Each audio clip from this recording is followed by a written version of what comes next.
Assalamualaikum warahmatullahi wabarakatuh. Kembali lagi dengan saya Wadi Zulkarnain dari Prodi Ilmu Hukum di semester 5. Oke, pada kesempatan kali ini kita akan membahas terkait dengan penemuan hukum. Kebetulan mata kuliah ini mata kuliah bagian dari argumentasi hukum dengan dosen pengampu yaitu Bapak Muhammad Ridho Sinaga SHMH.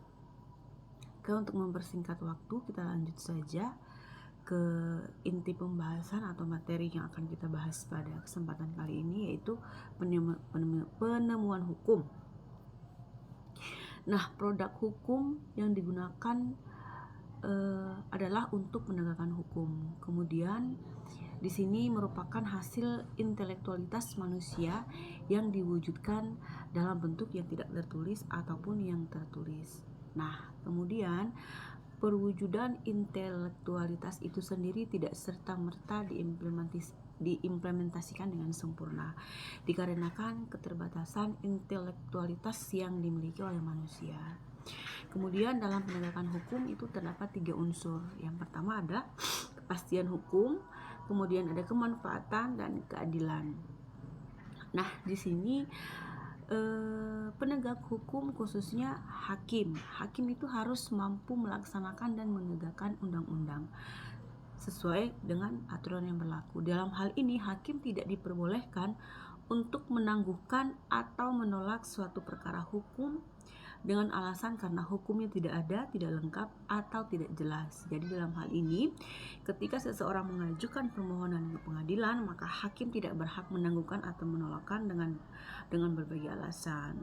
Sehingga di sini akan diproses dulu pengaduan tersebut atau permohonan tersebut dan akan dibuktikan di persidangan.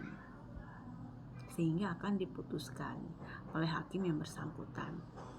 Nah, kemudian di sini ada istilah penemuan hukum. Di sini istilah penemuan hukum itu beberapa pakar menggunakan istilah yang pertama ada pelaksanaan hukum, kemudian ada penerapan hukum, yang ketiga ada pembentukan hukum atau penciptaan hukum. Nah, di sini penggunaan ketepatan istilah yang bisa mencakup keseluruhan makna yang dimaksud dalam definisi tertentu. Yang pertama ada pelaksanaan hukum. Nah, di sini menjalankan hukum tanpa sengketa atau pelanggaran. Dalam hal ini, pelaksanaan hukum dapat pula terjadi kalau ada sengketa, yaitu dilaksanakan oleh hakim dan hal ini sekaligus merupakan penegakan hukum. Nah, kemudian yang kedua ada penerapan hukum. Di sini menerapkan peraturan hukum yang sifatnya abstrak kepada suatu peristiwa. Nah, di sini peristiwa konkret itu harus dijadikan peristiwa hukum. Dalam hal ini memenuhi unsur-unsur yang dilukiskan dalam undang-undang terlebih dahulu agar peraturan hukumnya dapat diterapkan. Nah, itulah istilah penerapan hukum. Kemudian ada pembentukan hukum. Nah, di sini pembentukan hukum itu dilakukan oleh pembentuk undang-undang, maka hakim dimungkinkan pula membentuk hukum apabila hasil penemuan hukumnya merupakan jurisprudensi yang diikuti oleh para hakim pada perkara hukum yang sama dan merupakan jurisprudensi dan merupakan pedoman bagi masyarakat yang mengandung asas-asas hukum yang dirumuskan dalam peristiwa yang konkret. Nah, kemudian di sini ada istilah penciptaan hukum. Nah, di sini dirasa kurang tepat karena memberikan kesan bahwa hukumnya itu sama sekali tidak ada. Jadi penciptaan hukum itu, istilah penciptaan hukum itu dirasa katanya kurang tepat. Karena di sini itu dalam hal ini bahwa hukum itu sama sekali tidak ada, kemudian diciptakan dari tidak ada menjadi ada. Nah, kemudian bahwa hukum bukanlah suatu hal yang selalu berkaitan dengan kaedah baik tertulis maupun tidak tertulis, akan tetapi juga berupa perilaku dan atau peristiwa di mana dalam perilaku itulah terdapat hukumnya yang harus digali serta kita harus temukan. Nah, kemudian di sini ada dasar hukum dari penemuan hukum. Yang pertama ada di dalam pasal 10 ayat 1 Undang-Undang nomor 48 tahun 2009 tentang kekuasaan kehakiman, di mana di sini hakim dilarang menolak perkara seperti yang sudah dibahas di awal. Kemudian di sini ada penemuan hukum pada pasal 5 ayat 1 Undang-Undang nomor pasal 5 ayat 1 masih dengan undang-undang yang sama nomor 48 tahun 2009 tentang kekuasaan kehakiman, di mana hakim dan hakim konstitusi wajib menggali, mengikuti dan memahami nilai-nilai hukum dan rasa keadilan yang hidup di dalam masyarakat. Nah, kemudian di sini ada metode penemuan hukum. Di sini hakim dalam melakukan penemuan hukum harus berdasarkan keinginan tidak harus berdasarkan keinginan semata. Nah, di sini hakim tetap berpedoman pada metode-metode penemuan hukum yang telah ada. Nah, di sini itu ada beberapa metode, yaitu interpretasi dan metode konstruksi hukum atau penalaran. Nah, di sini ada interpretasi hukum itu terjadi apabila ketentuan undang-undang yang secara langsung dapat ditetapkan pada peristiwa yang konkret. Sedangkan konstruksi hukum terjadi apabila tidak ditemukan ketentuan undang-undang yang secara langsung dapat diterapkan pada masalah hukum yang dihadapi atau dalam hal peraturannya tidak ada. Kemudian di sini ada metode interpretasi itu ada dua atau ada beberapa lah ya. Di sini yang pertama ada interpretasi bahasa atau gramatikal. Nah, di sini ditafsirkan secara berbeda-beda, mengetahui makna ketentuan undang-undang dengan cara menguraikannya menurut bahasa, susunan dan kata bunyinya. Kemudian interpretasi sejarah atau historis sejarah. Nah, di sini riwayat peraturan perundang-undangan yang bersangkutan, dengan kata lain histori meliputi interpretasi menurut sejarah undang-undang dan sejarah penetapan suatu ketentuan peraturan perundang-undangan.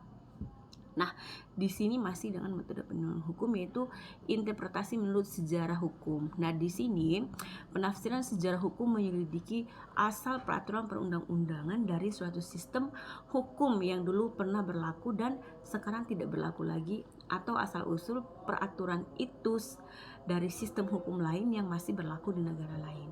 Kemudian ada interpretasi menurut sejarah penetapan suatu ketentuan perundang-undangan.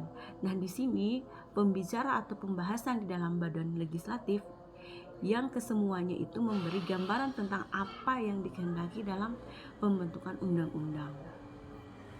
Nah, di sini masih dalam metode penemuan hukum. Yang kelima ada interpretasi sistematis atau interpretasi dogmatis. Nah, di sini dengan metode penafsiran sistematis ini hendak dikatakan bahwa dalam menafsirkan undang-undang tidak boleh menyimpang dari sistem perundang-undangan yang ada. Jadi ketika kita menafsirkan undang-undang itu tidak boleh keluar dari jalur atau tidak boleh menyimpang dari sistem perundang-undangan yang telah ada. Kemudian ada yang keenam, interpretasi teleologis atau sosiologis. Nah, di sini dengan interpretasi ini, undang-undang yang masih berlaku dalam hal ini tetapi sudah usang atau sudah tidak sesuai lagi diterapkan terhadap suatu peristiwa, hubungan, kebutuhan dan kepentingan pada masa kini. Di sini peraturan perundang-undangannya disesuaikan dengan hubungan dan situasi sosial yang baru. Nah, yang ketujuh ada interpretasi komparatif atau perbandingan hukum. Nah, di sini jalan memberikan penjelasan dari suatu ketentuan perundang-undangan dengan berdasarkan perbandingan hukum. Dalam hal ini, beberapa negara atau beberapa konvensi internasional menyangkut masalah tertentu yang sama akan dicari kejelasan mengenai makna suatu ketentuan perundang-undangannya. Kemudian di sini ada konstruksi hukum. Konstruksi hukum itu metode yang digunakan agar hasil putusan hakim dalam peristiwa yang konkret yang ditangani dapat memenuhi rasa keadilan serta memberikan kemanfaatan bagi para pencari keadilan. Nah, di sini argumentum per analogiam. Nah, di sini itu analogi merupakan metode penemuan hukum di mana hakim mencari esensi yang lebih umum dari suatu peristiwa hukum atau perbuatan hukum, baik yang telah diatur oleh undang-undang maupun yang belum ada peraturannya. Kemudian di sini konstruksi hukum dipergunakan apabila hakim harus menjatuhkan putusan dalam suatu konflik yang tidak tersedia peraturannya. Nah, tetapi peristiwa itu mirip dengan yang diatur dalam undang-undang. Kemudian di sini ada argumentum ac contrario atau sering disebut ac contrario, yaitu menafsirkan atau menjelaskan undang-undang yang didasarkan pada perlawanan pengertian antara peristiwa konkret yang dihadapi dan peristiwa yang diatur dalam undang-undang. Nah, pada hakikatnya penafsiran ini sama dengan penafsiran analogis, hanya saja hasilnya berlawanan. Analogi membawa hasil positif, dalam hal ini memperluas makna hukum dalam fenomena hukum yang sama, sejenis atau serupa. Sedangkan penafsiran contrario hasilnya negatif, yaitu mempersempit perumusan hukum atau perundang-undangan dengan tujuan untuk lebih mempertegas adanya kepastian hukum sehingga tidak menimbulkan keraguan. Oke, demikian penjelasan kita pada kesempatan kali ini.